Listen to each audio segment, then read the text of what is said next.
Good morning. Today we're into episode 7 of Statecraft in Motion, and I have with me a very special guest. His name is Dr. Maxim Wolf. That's correct. Good morning. He is actually dialing in from the UK, not quite from Moscow. So it's like bright and early 8 o'clock in the morning in the UK.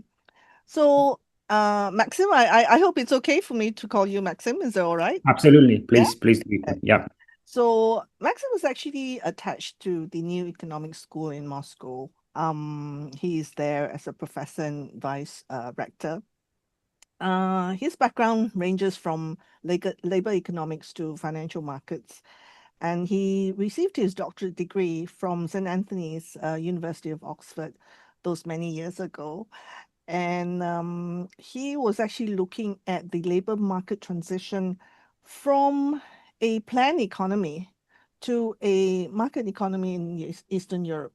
So this, I believe, would have been in the 90s, mid-90s to late 90s. Right. And interestingly, while he was in the UK, he also worked at some of the private banks in the City of London. He actually worked for the Rothschilds for a bit, and then he was the FX quantitative analyst at ABN AMRO Bank, and later on also at the Royal Bank of Scotland. So his experience is quite interesting. So you're looking at the labor market, and our topic today is how I think we're seeing some fragmentation also in the education system. Basically, at one point, I mean, I am a product of the 90s, right? Went to university in the 80s, and at that point in time, 89, I was actually working in Hong Kong also in the forex market. All right. When the tanks were rolling into Moscow, I was actually on the trading floor looking at the ticker. You know, we didn't have all these fancy screens then. And we could see the markets going crazy. So I was actually sitting in Hong Kong in my office while all this was happening. So in a sense, I remember, I kind of recall the days when, the fall of the Soviet Union in the 90s for us was almost like entering a very euphoric moment, like everything was coming together and everything was just one big happy family. I mean, how naive were we? But today is exactly the opposite. It's kind of like fragmenting. So maybe Maxim, if you can just share a bit about your own background, and I will then give a synopsis of why we have raised this topic in the context of Malaysia. But we'll start with you first. Yeah, thank you very much. Hello. Thank you very much for the introduction. It's all correct. As you rightly said, the 90s was the period of great euphoria, and in Russia it was also a period when everyone looked forward, not like looked backwards. And I'm sort of a product of that system in a way that as you mentioned, my previous experience is pretty versatile, from like labor markets, financial markets, and I'm now interested, among other things, in education and educational system in Russia. Simply because I was able back in the 90s to get degrees in computing sciences and applied mathematics first, and then switched on to economics, and then switched on to finance. So at that time, it was possible because the educational system, how it developed in the 90s, it allowed to do so. And it was sort of, for me, at that time, was also very easy to move from Russia to the UK. To continue my education. But nowadays it's maybe not exactly the opposite yet. but the state of the system, but it's definitely going in the opposite direction. So the fragmentation becomes more acute, and moving potentially between the educational systems and both for students and for professors alike would probably become more problematic. I kind of I mean, I'm not an educationist myself, but people who know me in Malaysia, I've been doing public policy and politics for the longest time. I've covered parliamentary debates, and education is a very emotional and a very explosive topic in Malaysia, simply because just to give you a little bit of background, we have almost like a very weird kind of hybrid system legacy of the British Empire. When maybe in the 1800s we used to have a very huge population of Chinese migrants, and they at that time insisted on having Chinese schools in their mother tongue and so on and so forth, and that was allowed to live on despite gaining independence and having granted citizenship. So, as I said, year in, year out, every general election, it becomes very controversial. But today's topic, I'm not keen to actually go into the controversy. But recently there have been news of Chinese schools um, uh, structuring some of their syllabus and preparing their students in the Chinese schools to feed into now, because China is a rising power, right? You have uh, top universities in the world now is Beijing, Tsingtao. Everybody wants to get in there. Right? They go into this crazy. I'm sure you've seen YouTube videos of, kids going into, buses, and they thousands of students, sit in this incredibly competitive exam, where there's like thousands and rows of them, and then parents will, bring food to them and while they're studying and things like this. It's just crazy competitive. So it looks like some of the schools in Malaysia are also wanting to participate because we want to be competitive.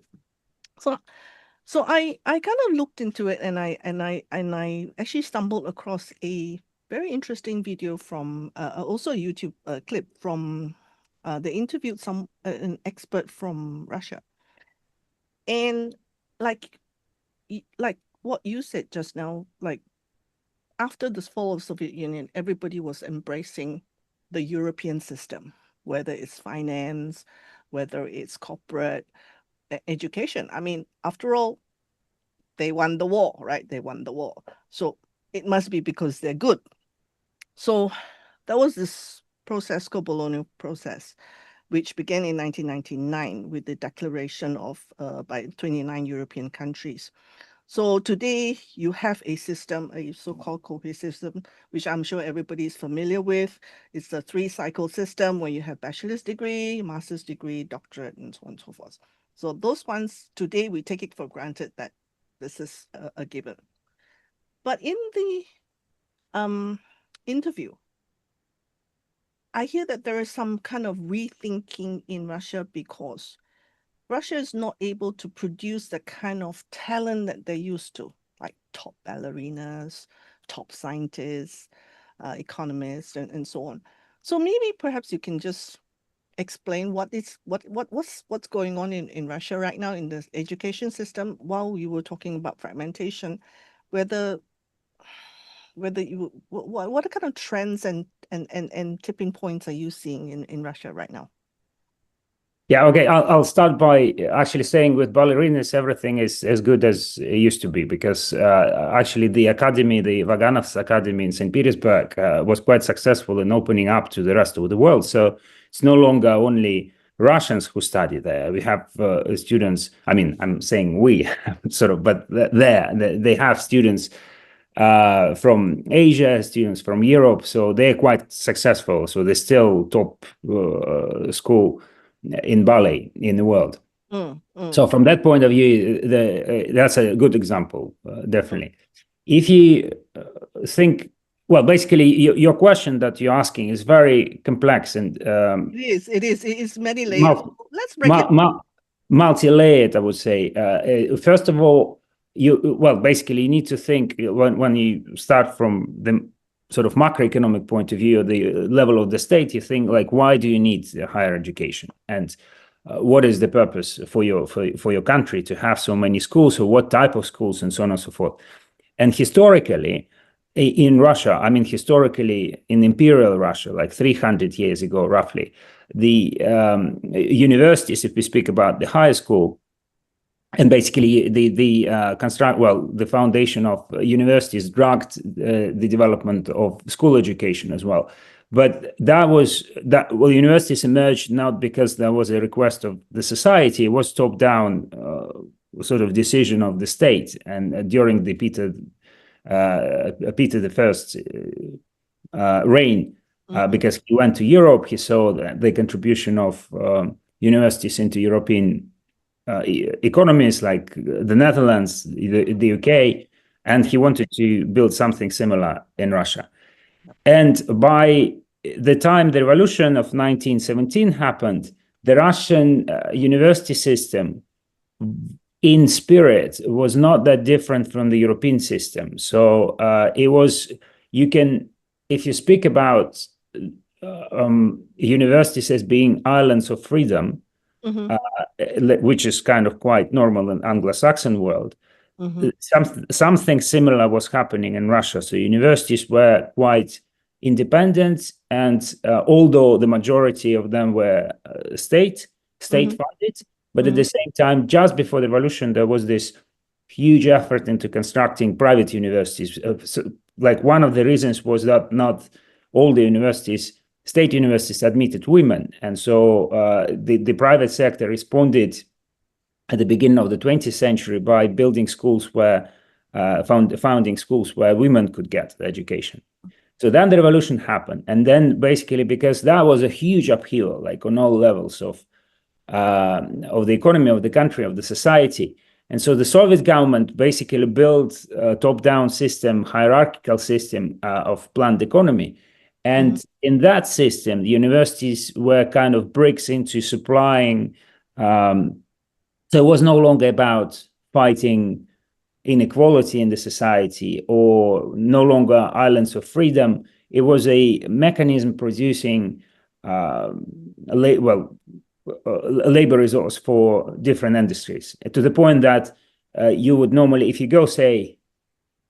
apply to geology degree, you would get a geology degree. But after that, there was a system of appointing you to work in you would get your degree from Moscow and St. Petersburg, Leningrad at that point. But you would not be staying there, because you would be appointed straight away for a 5-year stint, say, in Siberia. And there was a system of actually appointing engineers in all corners of the country. So there was kind of top-down system. So what happened in the 90s, you say, like, Europeans, like Western countries, they won an ideological war. In Russia at that time, it was not like we're embracing European system. It was, for the short period of time, it was like we're coming back to what it was before the revolution. It was linked to Europe, of course, ideologically, but the Russian system itself was built traditionally, it resembles more a German system, with a doctorate, like not PhD, but like a level above it. And in a way, the first response of the society was the construction, the foundation of many, many private universities. And because the state in the 90s, the Russian state was weak, it couldn't control. Well, it had other problems than education, and it's actually the failure of the 90s. So, and the educational system, science, was hugely underfunded. So what happened is that there was this move into commercial education, and there were huge number of universities springing up all over the country. And the level of education of the degrees was like really, really low as a rule. But there were quite like a small number, but there wasn't a few universities. There were a few universities that actually emerged at that point, and they were very strong. New Economic School in Moscow is one example. European University in St. Petersburg is another example. and the Moscow School of Economics and Social Sciences. But sadly, this August there was a decision to close it down for political or whatever other reasons. But those three schools were quite noticeable. They were private. They were kind of islands of freedom. At the same time, the level of education there was super high. But then what happened? But there was huge corruption in the system in a way, because universities were given, both like state universities and private universities, that had the ability to actually select the student by the ability to pay. And that in a way, you can call it corruption. I mean, obviously, the higher bidder gets the place at the university. But then it's also a problem of inequality, because it feeds into inequality of the society. So with Putin coming to power, his like first 4 years of Putin's reign were incredibly dynamic in terms of reforms. And the reform of education is kind of start of the reform of education is one of the noticeable features. So what's been done is that there was this, many obviously people criticize that, but the system moved into, well, previously, like say in the 90s or in the Soviet times, when you finish the school, high school, and you apply for the university, you need to, first you pass the qualification exams at school, but then you needed to pass qualification exams at the university. And this is where corruption started, because you can circumvent exams. There were different ways of actually passing them. You can either go directly, or you go, like you have a viva, you have like a person-to-person exam, or you have like a written exam, or there were all varieties of, like they called small faculties. You would sign up for a preparatory course a year before you actually needed to get into the university, and that would give you huge privilege to in entering the university. So you would pay money for this course, you would finish that course, you would sit the exam together with other competitors, but you will be treated with privilege as opposed to other competitors. So these exams, so what are you saying is that these exams are designed by the university themselves? Yeah, exactly. It's not a government exam. It's not like A-levels, which is global and all that. No. So the board, there is no examination board, government supervised examination board. Well, there was a certain standard, but you can play with that standard back and forth. And so in a way, well, people knew that it's easy to enter this university, but it's much more difficult to enter that university. And actually, I'll slightly deviate from my story. I'll just tell you my personal story. Like I was finishing my high school at 1992. And I sat actually exams. You're still too young. Yeah. I set exams in at least 4 universities at that time. One of them was through my school, because the school was affiliated with one university. So essentially, in that particular case, what will happen, you sit the qualification exam at the school, then you come the day after, and you sit within the school, you sit the exam that would give you green light to enter university. And many people at that point, there was no control. I could sit exams for other people, and they would enter university, not me, but because there was no way to control it. So it was one way. Another, well, then I applied basically I went the way through the small faculty. I was getting into the St. Petersburg State University, and I also, no, it was 3 universities that I applied to. And there was another exam that I set elsewhere, and just like to get sort of hedge my bets, so to say. But and all the exams were different levels, different quality, different difficulty standards. And in order to basically stop that situation from developing and basically breeding corruption, the state developed this unified examination standard. And this is like the exam that you pass at schools. This is the same exam all across Russia. And then you have a score on that exam, and you go and apply for bachelor programs to whatever university. And universities, they set certain standards by the number of the score, by the level of the score, that they admit students from, say, 250 and above, and so on and so forth. And so the new economic school actually has a reputation of admitting students with the highest scores in this unified examination in Russia. So we, like, literally in terms of quality of students, we are at the top, but in economics. Yep. Specifically in economics. So I'm not speaking about STEM subjects. Mm-hmm. But there are many people who are very critical about this unified examination, because in a way they say now the corruption practices, they shifted from universities, because universities now they deal only with the scores of the unified exam, to the level of the school. So now the school can play with how you sit that exam. Although, again, I mean, it's much less flexible than it used to be. Yeah, but isn't this the same as in the UK, where you have this programs, foundation program that is being run by the university themselves? Basically, you sit for your O levels, for example, in the UK, your ordinary levels, O levels. I think they call it GCE or whatever they call it these days. My days it was called O levels. Then you don't really have to sit for A levels. You want to study, say, history, you go into a foundation program. Is it similar like that? Well, in some sense, I mean, there are similarities, but basically, but there is no, as such, this foundation program in place now in Russia. So it used to be the case that you sit the school's qualification exams, and you don't need to get a higher, like the highest grade. You need just to pass them, and as long as you on course of passing the exams to the affiliated university, you get your place at the university, but you need to make sure that you get a qualification certificate from the school. Yes. So that was, but that's no longer the case. So it's a matter of the past. When was this abolished? When was this abolished? Well, roughly 20 something years ago.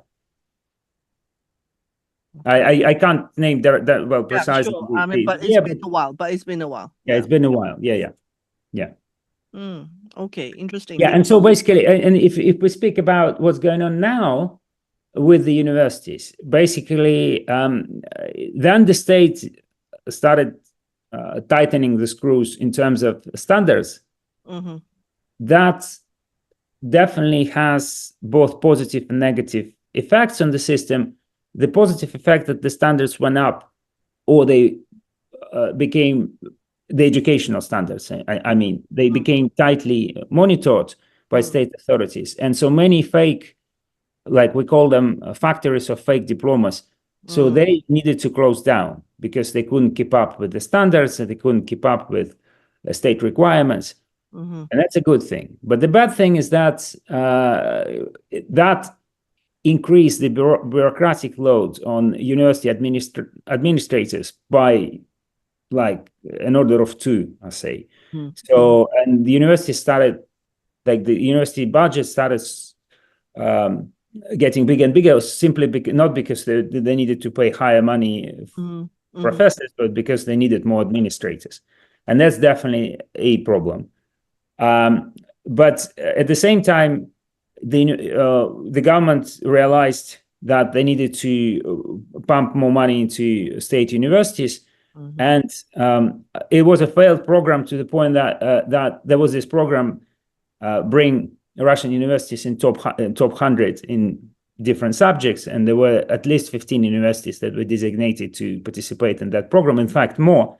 But the idea of the program was to have within 5 years to have more universities in top 100 of world rankings, and in the end, only I think like 3 universities made it like subject rankings. Yeah. So basically,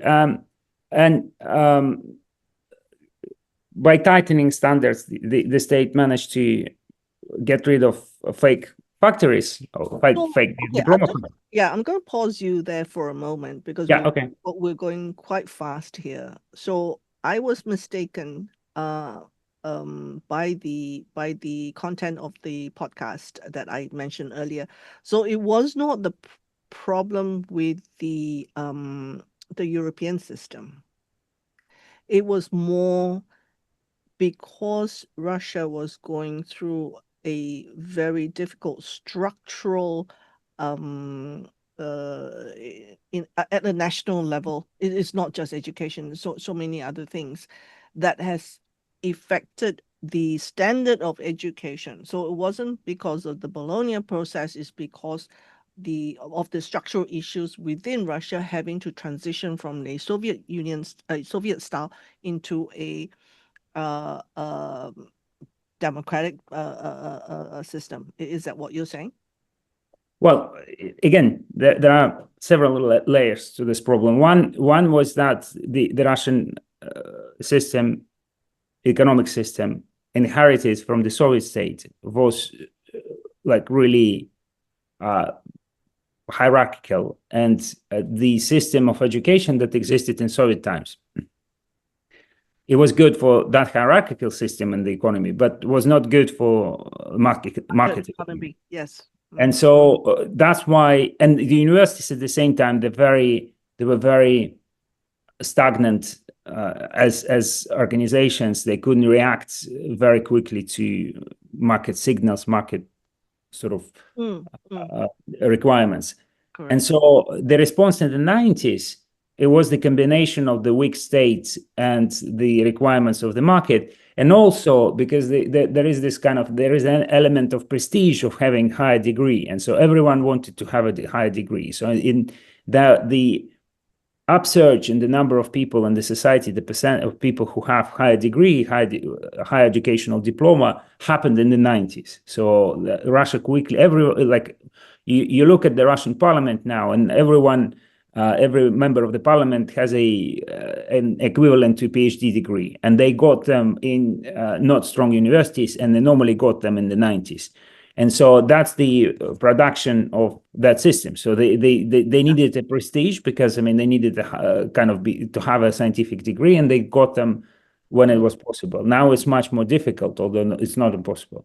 Mm-hmm. But then there is a Bologna system. It's a separate thing because the general trend was towards globalization and the movement of labor between the countries. And Russia was unwillingly or willingly at that time sort of, toying with an idea of joining.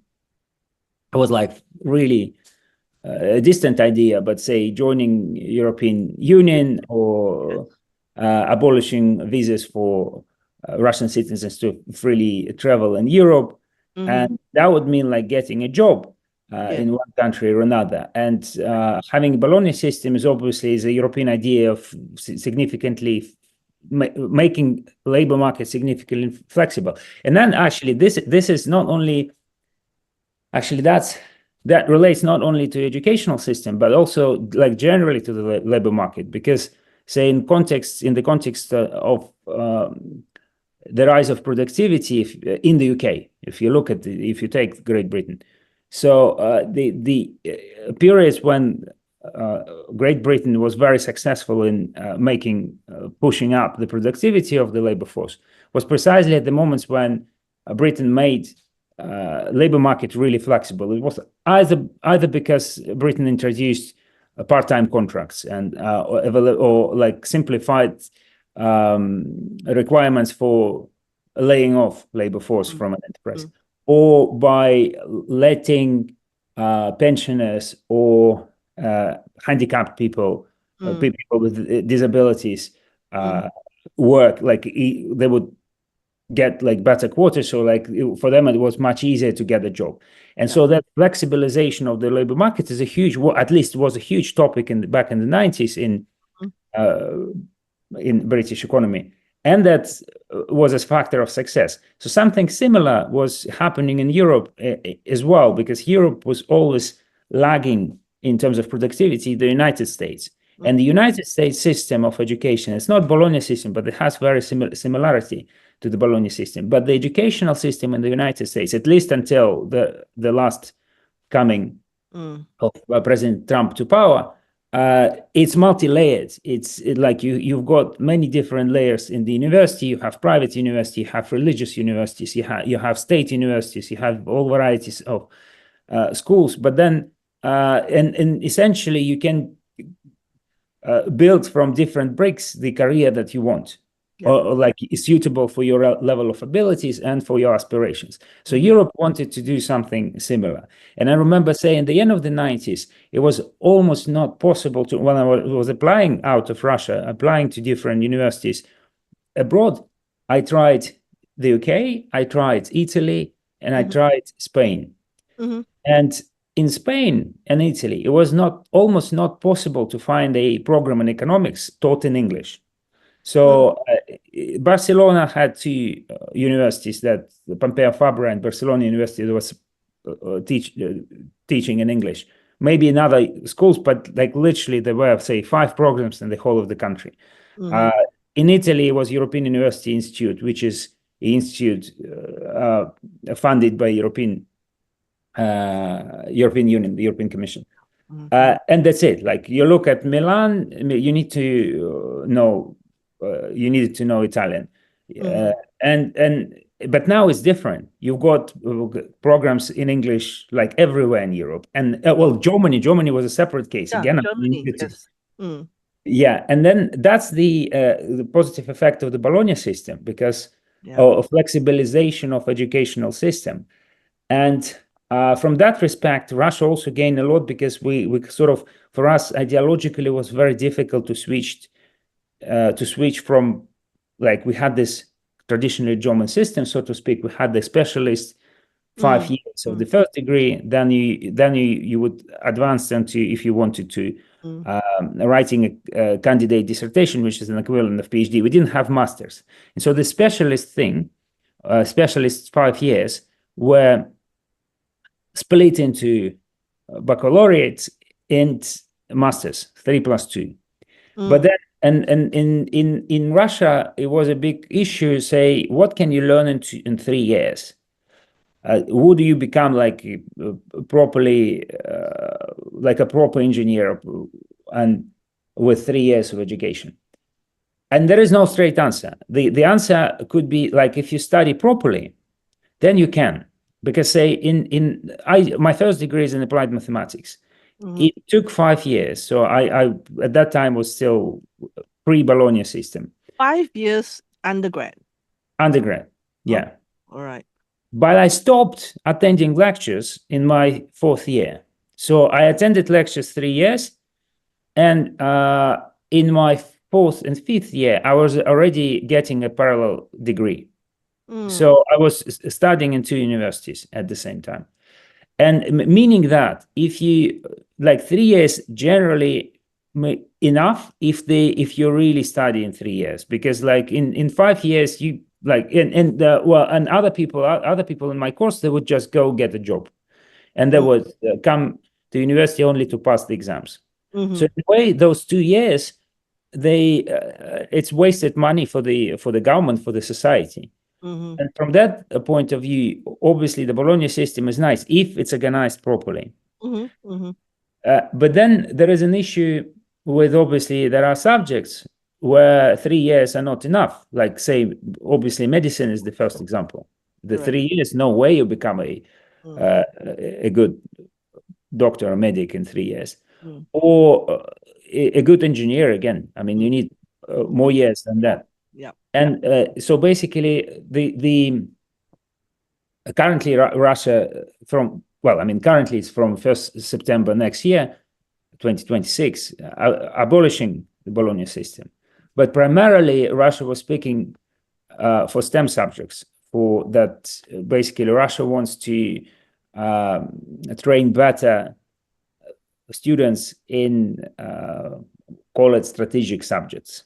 And where 3 years definitely are not enough to bring you up to the level required by modern economies. And in medicine, the medicine track is still separate, because you need at least 6 years of the first degree to get to a proper level. And then again, as we know, you get your, say, if we speak about Russia, we get degree in medicine. If you move to the UK or if you move to the States, you need to start anew, because it's not transferable. And this is one of the things that, I mean, you can probably work as a nurse if you pass a conversion course.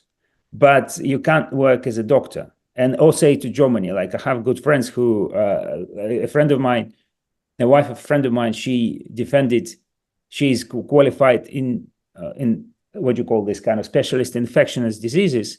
Mm-hmm. She wrote a dissertation in infectious diseases, and they moved to Germany about 20 years ago. And she can't work she doesn't want to work as a nurse. She wants to work as a doctor, but for her to work as a doctor means that she needs to start anew.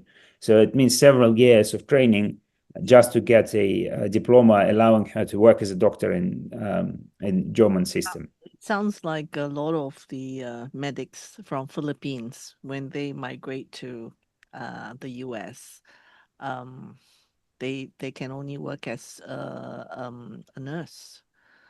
Yeah, but well, it's understandable from the level. I mean, if you look from the level of the government down and how you manage the society, that's a critical sort of subject, critical direction of research and development of the society, and you just hedge yourself. You prevent.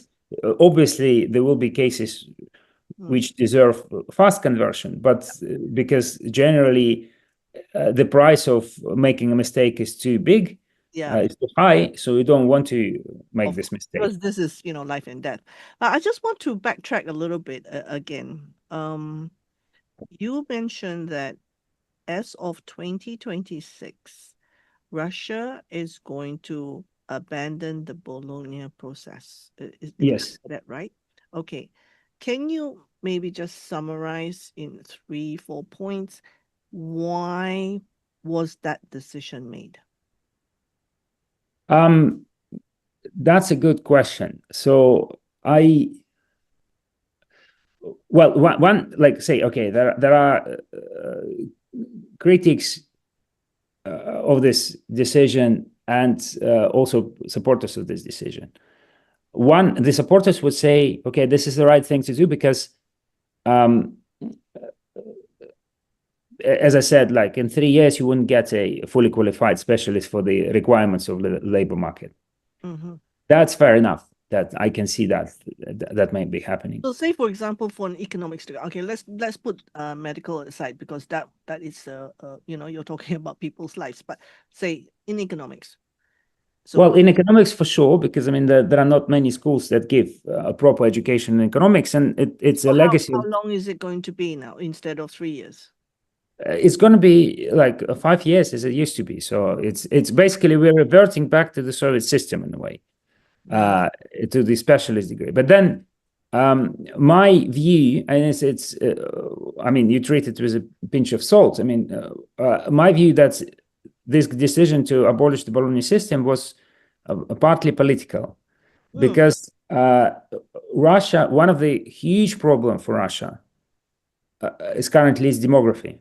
And because of the events in Ukraine, because of we sort of already fallen into what you call like the demographic hollowing of the demographics. Yeah. Because of the 90s. You don't have enough people.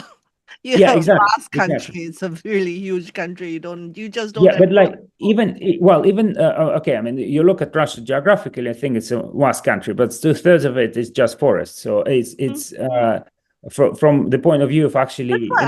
That's why I don't understand. If you have demographic shortage or labor shortage, would you not want to shorten your degrees rather than exactly? So that's from that point of view, you need to make sure that the market is really flexible. And so from that point of view, I mean the labor market. So you need to have shorter degrees, quick turnaround. You in the preps for this podcast, I really like the comparison you said, like the critics of the Bologna system call it like McDonaldization of standardization. Yeah. Yes. Standardization is all McDonald's. Okay. Yeah. So sort of commoditization of education. But if you want to make a labor market more flexible, that's the way to go. And then it's sort of the responsibility will be more with the acquiring side, with the demand side in the labor market, with organization to build proper training system. And what we see currently in Russia, and it's I suspect it may be quite unique in planetary scale. Almost every big company has their own corporate university, and that's huge universities to the point that they run their corporate program. It's like literally you've got your own university affiliated with be it a technological giant or Say, for example, Gazprom will probably have its own university. Absolutely, or say the Russian railways. They employ more than 100,000 people all across Russia, and they have huge corporate university. And sort of they retrain. We have them here too. Yeah. It's more like Asian utilities, especially utilities, railway, energy, electric companies, Petronas, which is our oil and gas. Exactly. We will have our own universities. Not huge, but because we are a small population, but we do have them. So what you're saying is that we actually Russia is also moving towards that direction.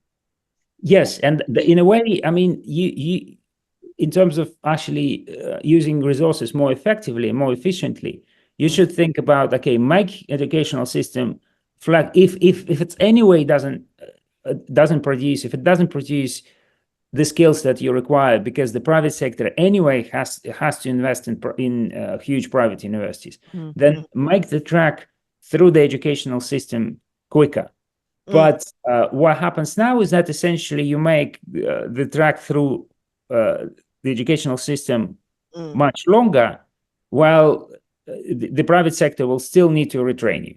And this decision doesn't guarantee that that is also spent efficiently.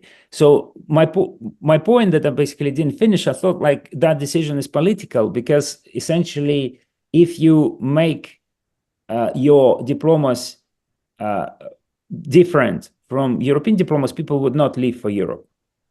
For them, it will be additional barrier to go there. Although I hear voices that they're saying it's no longer, well, it's not a problem, because anyway, there are, well, as soon as you have some barrier in whatever activity you're pursuing, there would be different brokers who will facilitate the circumvention of that barrier. And there are many companies now that basically do translations of the diploma, saying like you've got the specialist diploma, how it translates into a master's diploma in physics or whatever.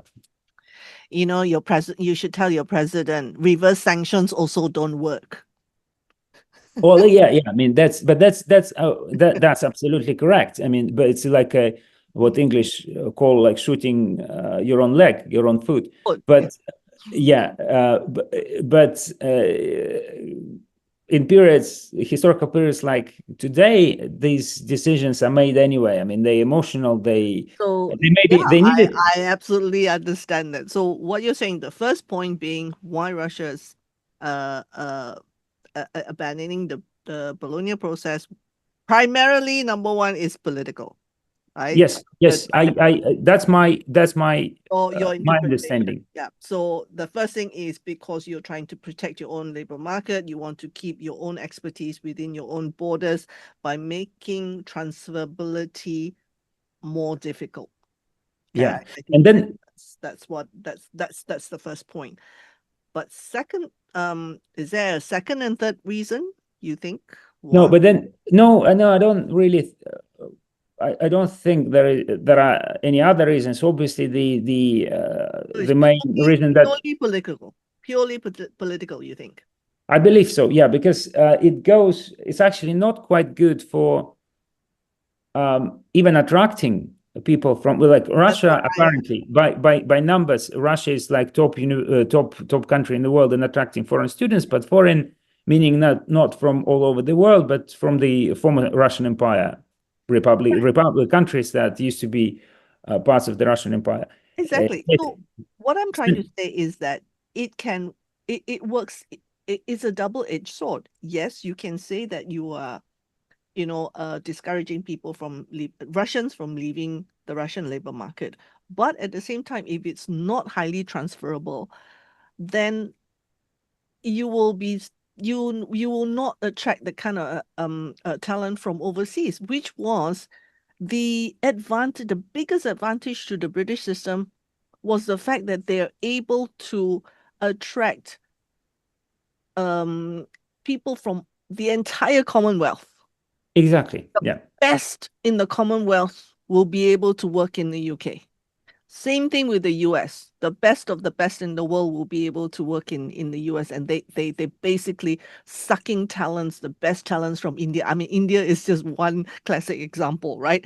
I mean, they produce one of the best software engineers in the world, and they are not actually in India developing India. They are actually developing Silicon Valley in the US, simply because of the way the education system is being designed. So by by prioritizing politics in this way, yeah, like you say, it's shooting yourself in the foot. Yeah. Mm, Yeah. And I would say it's, well, because you said like we both have background in economics and finance. mm, In a way, you know, in finance, if you tie your money for longer period, it's more risky. It's mm, always mm, riskier. And mm. like the risk, if you kind of can invest That's why for you short have period of time, is high better. And interest then, rates. That's right. yeah, and then roll on your investments, so on and so forth. Something similar that parallel can be applied to education as well. Say if you want to attract foreign students, and we do want to attract foreign students generally, because like we need it for growth Yeah. after all. Say if you come from Central Asia and you think about studying in Russia, and you think you'd go and will spend there 4 or 5 years instead of 3, and then getting a job. Mm, And then obviously that decision would raise risks for you. yes, of It's course. more risky decision. And so I don't think. Well, I think this idea of abolishing the Bologna approach was exactly more kind of, as I said, like ideological rather than evidence-based and calculated. I would put it this way. Okay, can I just go back to the so-called because we're used to the Bologna process, so that's very clear. So what is the Soviet system exactly? So 5 years of undergrad. Just walk me through 5 years of undergrad. So in order to get to undergrad, you have to do a diploma. Is that right? No. No. Essentially, you From go. high school. Basically, From high it's school. Mm.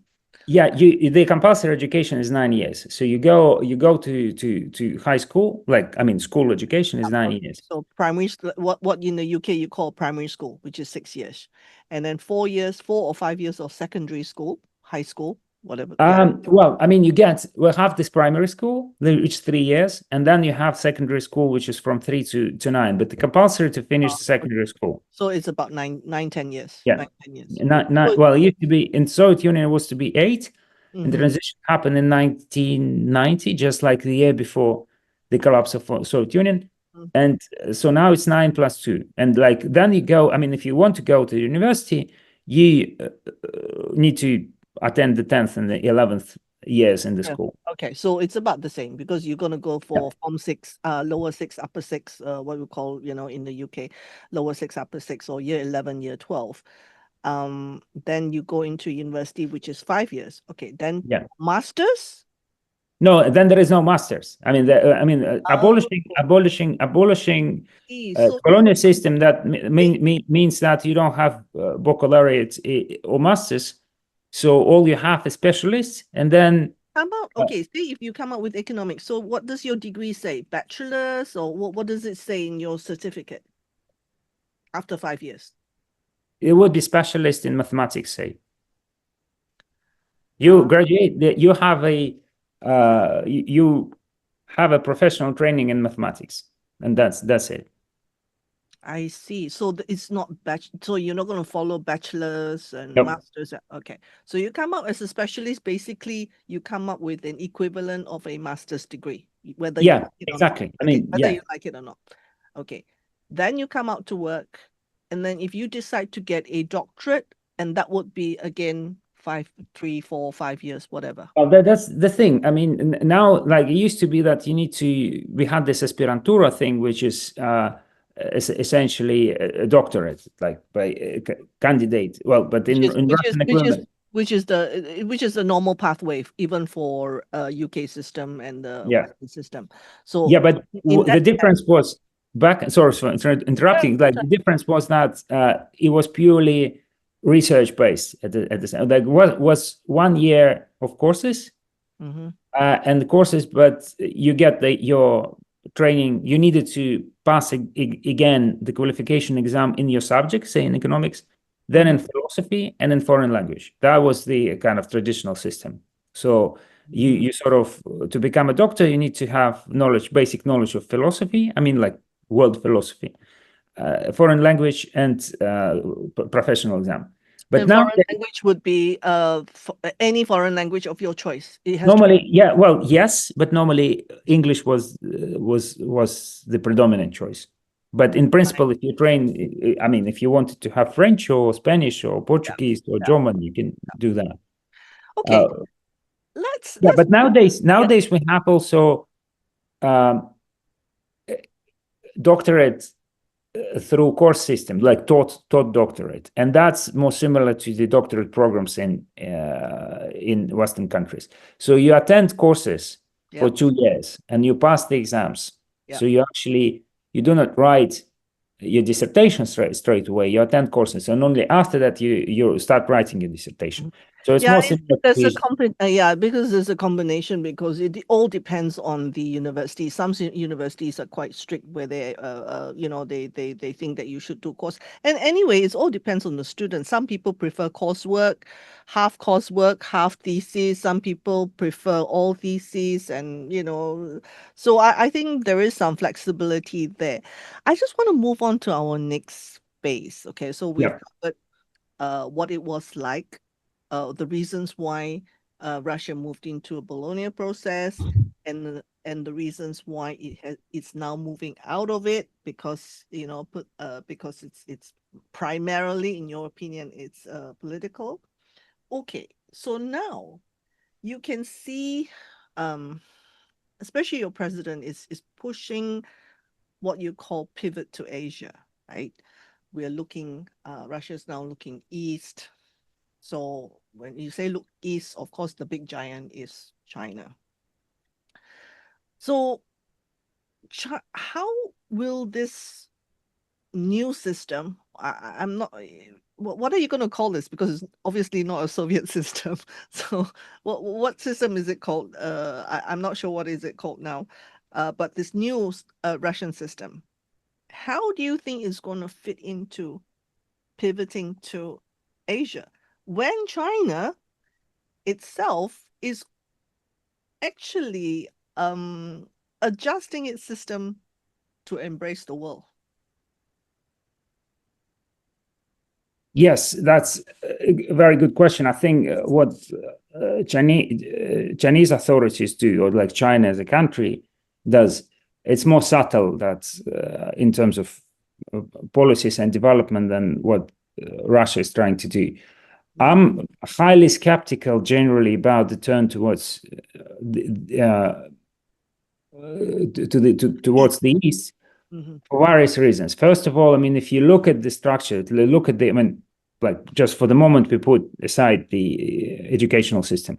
You look at the country, like geography, all the infrastructure is built around trade with Europe or with Turkey. So you look at the east, essentially, the east of Russia has been if not neglected, but not underfunded for years and years and years and years. So you need long-term commitment. You need like commitment towards the east for not even decades, but at least for a century, to build the system of proper trade with China. Although the China is a major trading partner currently. Fine. I mean, it's one thing. Another thing, more cultural thing. I call it, I mean, even not now, but say 15 years ago, you would say, like, look, we Russians trying to embrace the European idea. or become like part of Europe. But still, the majority of population cannot speak English, or like students coming out. Well, of course, like people know, younger generation can speak English much better, like definitely an order of magnitude better than my generation generally. So they have possession of the knowledge of foreign languages. But then you look at, with the Chinese language, it's much more difficult. And then even if you don't, if you say you deal with China, and say you use English as a medium of exchange, but currently one of the decisions taken by the Russian government this year was to reduce the number of English lessons at schools to only 2 hours a week. So it used to be like 6, now it's 2, if I'm not mistaken, and the exact numbers, but it's definitely the reduction of by the factor of 3. And meaning like what? I mean, it's again another shot in the foot, because whether it's dealing with the Europeans or with China, you need a foreign language, and you need to make sure that at the various level of population. Well, again, it makes your economy flexible. It's not because it's like it or not, it's a lingua franca for the world economy. Yes. So, and from that point of view, I don't see a logic, or I don't see the laying of a proper foundation of this kind of reversal towards the East. I mean, fine. I mean, you can deal with trade. Europe. If you don't want to deal with Europe, you want to turn to the East, let's do it, but let's do it properly.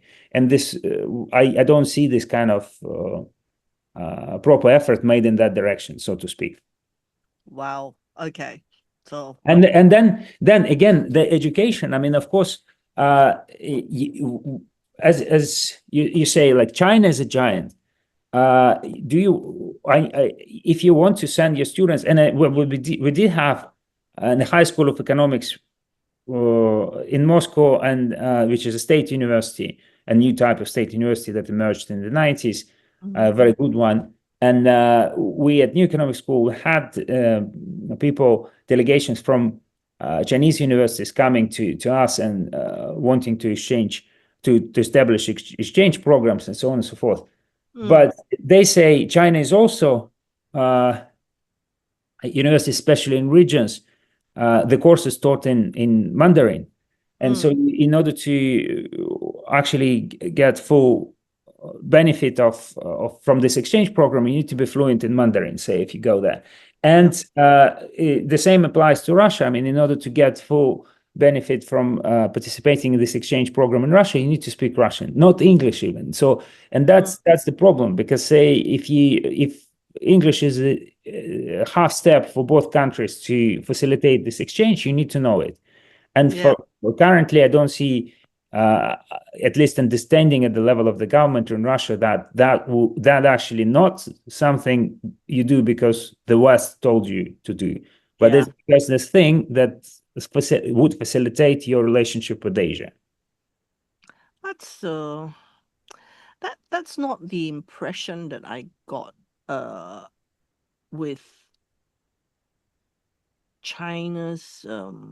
Yes, of course, because to get into undergraduate school, as undergrad courses in China universities, obviously you need Mandarin, because that's basic, because these are especially the good ones. I don't want to talk about private universities, but we're talking about the state universities that are the top ones. But I can see that in their effort to attract international students, they're also opening up. They're actually getting more flexible, rather than less flexible with Mandarin. And China is definitely embracing English in a big way. I remember traveling through China maybe 30 years ago. Okay. I took a train from Hong Kong into Shenzhen. Back then it was just a fishing village. I'm talking about maybe 30 over years ago. I went there. My first time in China was 1990. Okay. I was working in Hong Kong then. it was really, really a dismal place, dirty, very backward and things like that, which is very different from what it is now. And today, when I go into international conferences, everyone from China speaks English to me. Oh yeah. No, I mean, like probably I made myself misunderstood. No, I mean, I was kind of more looking from the Russian perspective because I mean, I don't know what's going on in China to that degree, but definitely, as I'm saying, like China is opening up one way or another, like at their own pace. But this is happening. Yeah, so that's what I'm trying to say. If Russia is going to abandon this process and going back to the old hierarchical system, it's going to find it very. What you're trying to say is that I'm actually agreeing with you without saying like that, but basically it's going to be difficult to integrate to China. And Exactly. Yet, Exactly. at a macro level, your politicians and your policymakers are saying, hey, look east, look east, look east, but your education isn't looking east. That's what you're saying. Yeah. Exactly. Yes. And like you can, in terms of language, even you can say like, okay, I mean, you understand that Mandarin, say, Mandarin is very difficult language, but at the same time, we are not.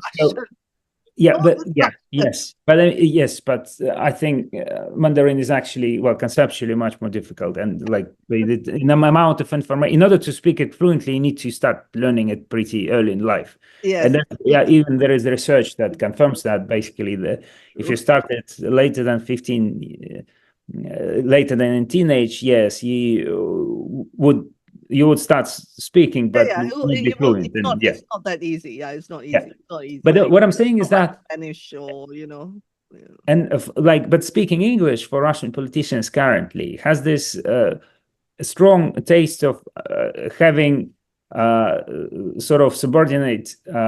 It's my interpretation. Subordinate position to the state, to the West. To the West. Okay, yes. So it is largely a psychological. Yes, it's psychological for the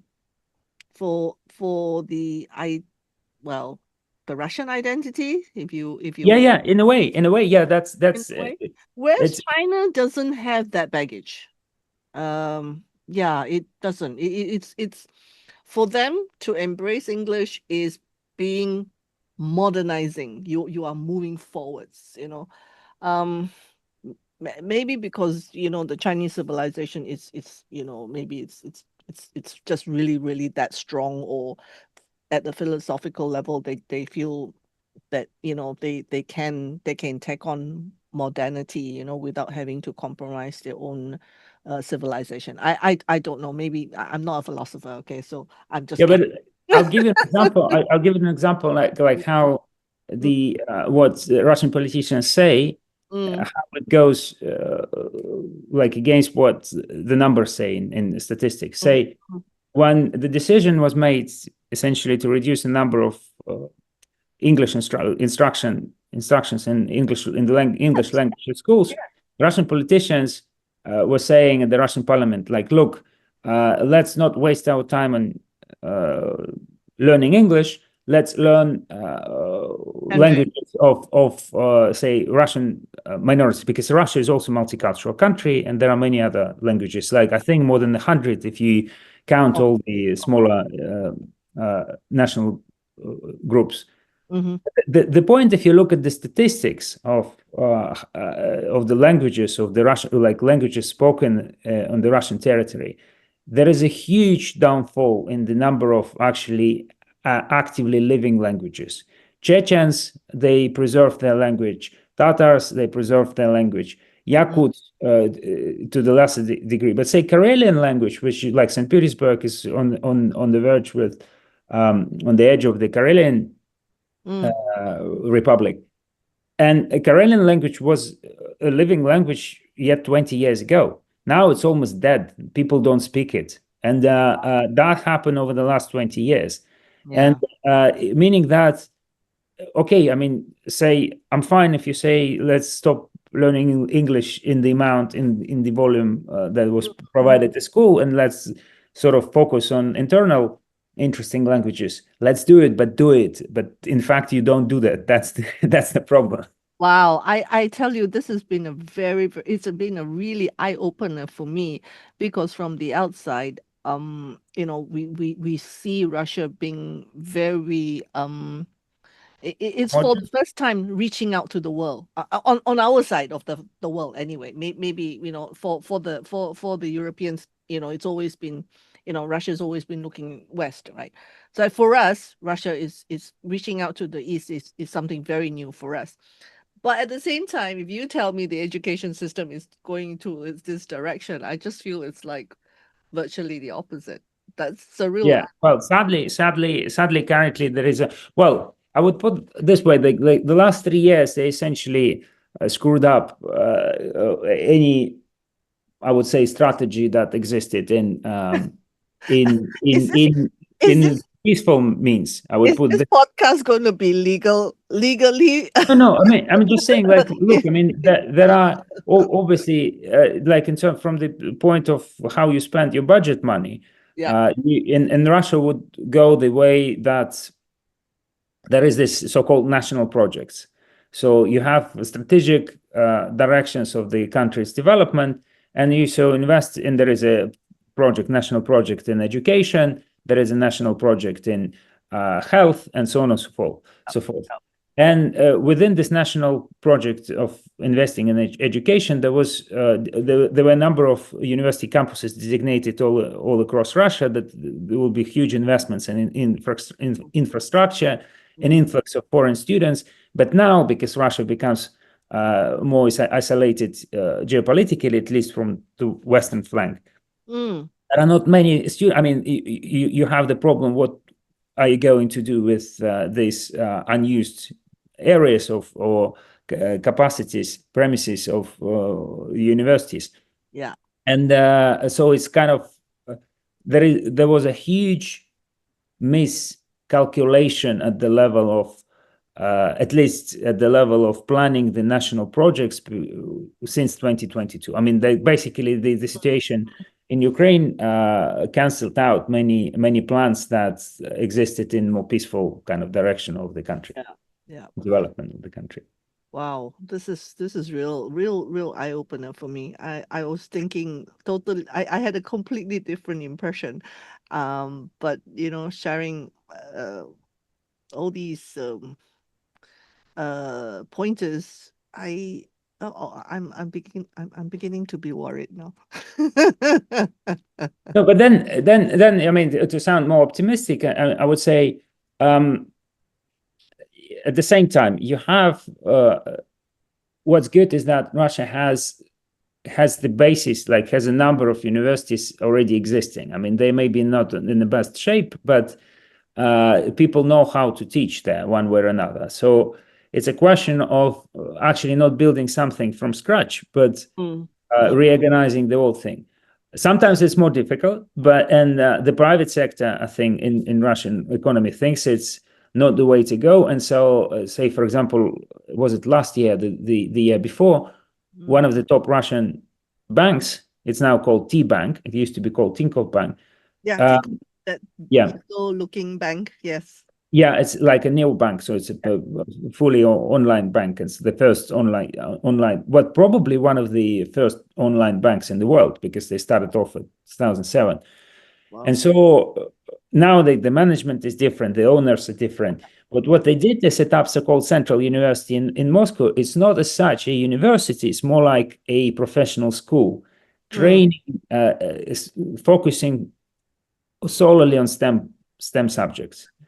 And it has huge interest from students, for potential students, and they select their professors very aggressively from all over the world, so to speak. Yeah. And this is just an example. One example. When it's and at the same time, it's not corporate university. It's a proper university. When you can get degree, and you don't have to go to work for the T Bank. You can go elsewhere. But they teach students in AI. They teach students in methods, finance and banking, machine learning, and mathematics and logics, and kind of they aim to produce more scientists and engineers of the new wave. And Sberbank, the largest, basically the largest by the number of deposits, kept held by the bank from population. So that's the biggest retail bank in Russia. They also set up a similar system, well, not the university, but the school of smaller system of schools for training in STEM subjects. So those guys, the private sector, they decided to go by building something from scratch. So they stopped relying, so to speak, on the existing system. Yeah, yeah. So the situation is definitely not hopeless, but it's difficult. I would put it this way. Yeah. I think at any one time we have at least about 1,000 students, Malaysian students studying in Russia, but mainly in medical. Yeah. And I am sure a lot of Malaysians wouldn't mind doing more subjects in humanities, right? Whether it's philosophy, economics, and finance, because it's just so much to learn from Russia too. And if Russia were to adopt a very different trajectory, I feel it may be disadvantage. I hope I'm wrong. But maybe that is the fragmentation that you are talking about. Is that what you meant when you said that Yeah. you're moving towards Yeah. a very fragmented education system? Yeah. Yeah. But then again, you see, I mean, it brings us back to the question that I started off our podcast from, like, why does the country need the higher education system? Yeah. Why? Because like and traditional, like historically, if you take Britain or the States, one of the things that the university system was sort of given like responsibility to take care of was the inequality of within the country. And so, but that's no longer the thing that they need to solve. The educational system needs to solve. And definitely in Russia, like the reform of the Russian educational system, it's not about bringing inequality down. So it's not about like everyone has a higher degree or something. So, but then you need to think.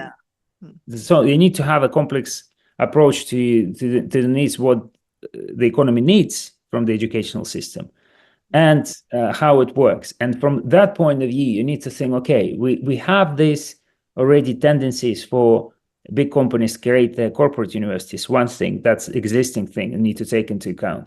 You see that the tendency for big technological companies or advanced banks to create vocational schools. They call it universities, but again, I mean, they train people in STEM subjects.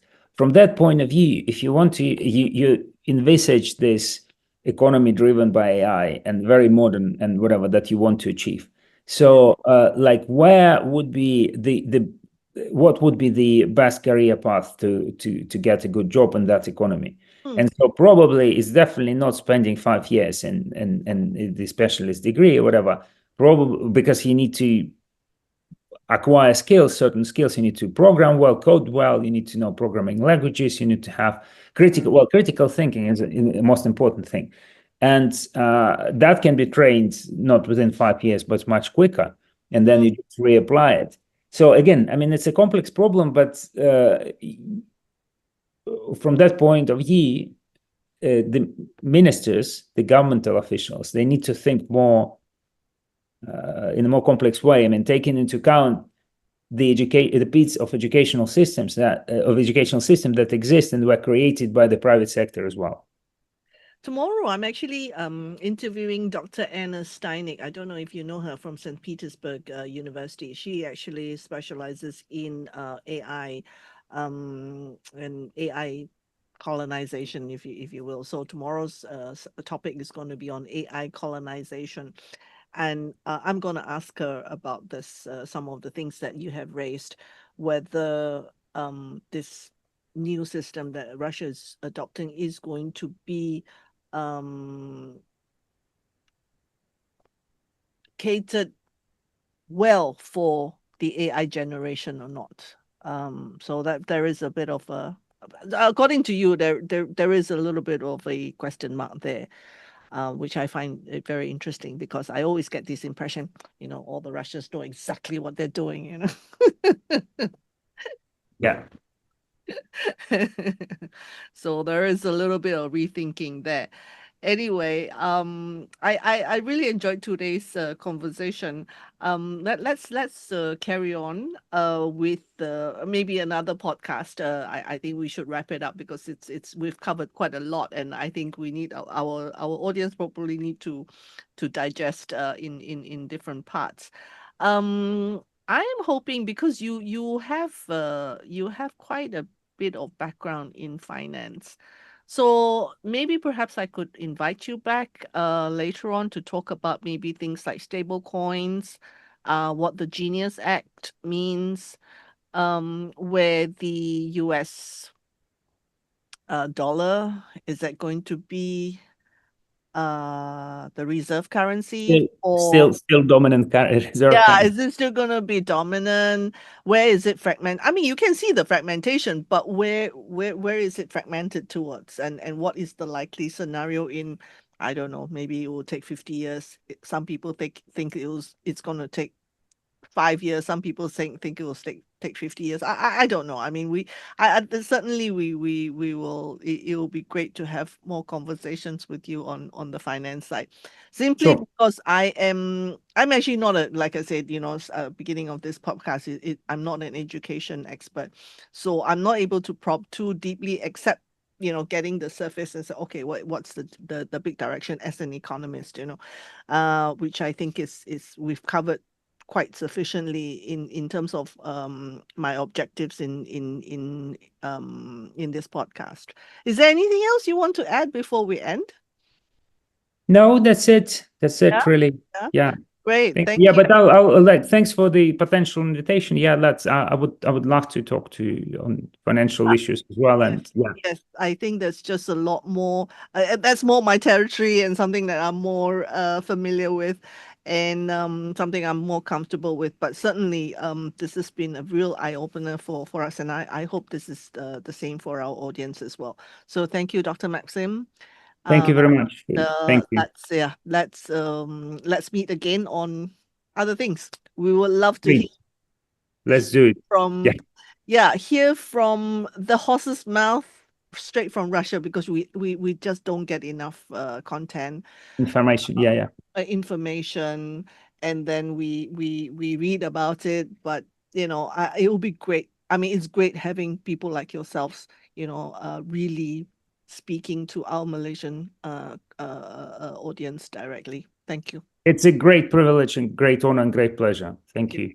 All right. Okay. Hi, this is the post-analysis of the 7th episode of Statecraft in Motion. Welcome back, and I hope that you have enjoyed our podcast conversation with Dr. Maxim Bove. He was dialing in from London, and it seems to me that he has actually shared with me that he actually spends half his time in the UK, and then shuttling between UK and Moscow.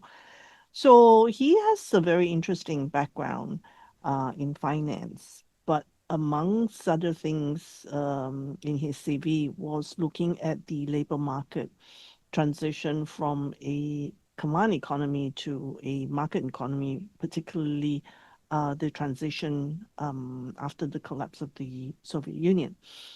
And I think the conversation with him has opened up a lot of very useful pointers, because Malaysia being a multiracial country, and we've always had a very contentious hybrid type of education system where you have SJKCs, SJKTs, and the existence of independent schools. Um, and every election, we've always had this, issue blowing up, and every year, people question as to, why do we still have the unified entrance exam, which is the UEC, and what role does it play in the unity of the country? Um, and the debate is still on. And the reason why I wanted to raise this issue was because, although education is not my forte, but I've looked at education somewhat in terms of policy and also in the politics of Malaysia. And since we're on the topic, I think Statecraft in Motion, we want to focus on the movement of policies, politics, geopolitics, and it seems to me these few years it's been accelerating. Okay, whether it's in the financial world, whether it's in the world of politics, national politics, ideology, religion, even a lot of things are shifting, right? It's almost no area of our lives is not being touched by this phenomenon. And the phenomenon that we have been talking about is one of fragmentation. Fragmentation from a world that we used to understand to be a nice, unified package is now breaking apart and certain things are breaking away. And I thought this was a opportunistic moment to look at education and where is it heading? Are we no, it looks like education is also not immune to this fragmentation. That's what I meant.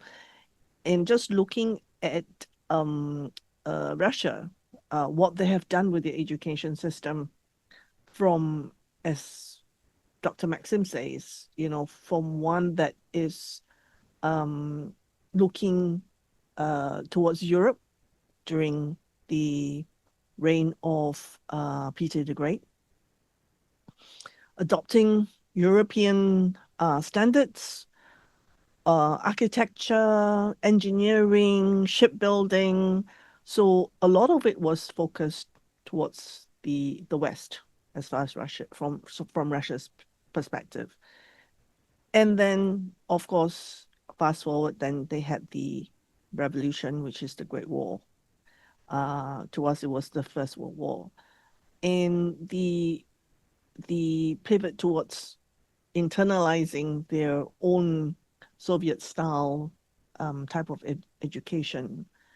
And that lasted till the end, till about around 1990s.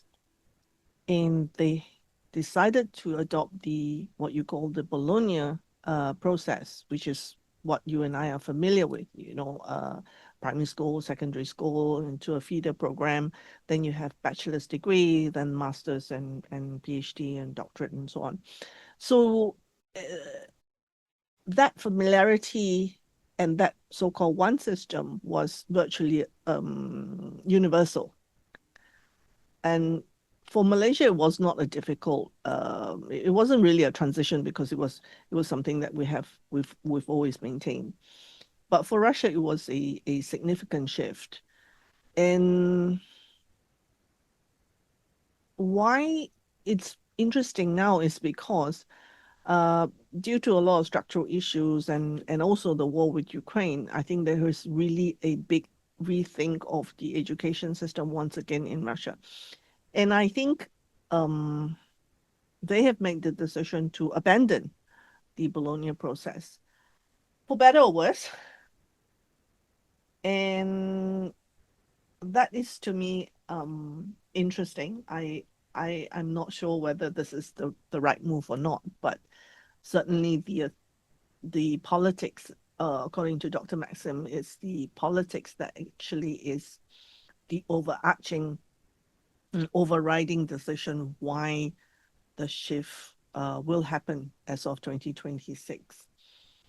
And as I said, I'm not here to give an opinion whether it's a right thing or the wrong thing to do for Russia, because I certainly don't speak for Russians and or nor their government.